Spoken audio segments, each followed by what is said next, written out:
কি আমাকে দেখে মনে হচ্ছে তো আমার এরকম বিধ্বস্ত অবস্থা কেন? আগের দিন দুপুরবেলা বসে পড়েছিলাম আলপনা দিতে। নাওয়া খাওয়া দাওয়া বাদ দিয়ে আলপনাটা দিলাম। কারণ পরের দিন সোমবারে আমি লক্ষ্মী পুজো করব। তার আগে তো শুকোতে হবে না? সেই মতো আলপনাটা দিয়ে নিলাম। তারপর চলে গেলাম বিকেলবেলা বাজার করতে এবং ঠাকুর কিনতে। ঠাকুর কিনতে এসে দেখি তো এখানে অনেক ঠাকুর বিক্রি হচ্ছে। ফার্স্টে ছোটো থেকে দেখা শুরু করি, কারণ বাড়ি থেকে বলেই দিচ্ছিল ছোটো দেখে আনবে। কিন্তু আমার তো মন ভরলো না, আমি একটা বড় ঠাকুর নিয়ে হাজির হলাম।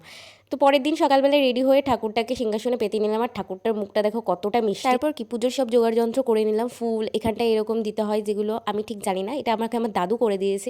তারপরে পুজো সব গুছিয়ে পুজো এখন বসে পড়লাম আমি। ছোটোবেলায় দাদু পুজো করতো, এই 2-3 বছর ধরে আমার ঘাড়ে দায়িত্ব পড়েছে। আমার বেশ পুজোটা করতে ভালোই লাগে। আমার বাড়িতে যেসব পুজো হয় সব কিছুরই দায়িত্ব আমিই নিয়ে থাকি এখন। তারপর কি ইনি প্রসাদ খেতে চলে এসেছিলো আমার বাড়ি। আর এদিকে বিকেলে হয়ে গেছে। বিকেলে মাসি ফোন করে বললো মাসির বাড়ি আলপনা দিতে যেতে হবে। বোঝো ঠেলা, সারাদিন আমি উপোস করে আমার আর সে শরীর চলছে না। তারপরে এখানে মেশোর সাথে দেখা হয়ে গেল, মেশো একটা আইসক্রিম খাইয়ে দিল। তারপরে আলপনা দিয়ে আসার পথে কিছু বাজিয়েও নিয়ে আসলাম বাড়িতে। আজকের ব্লগটা এইটুখানি।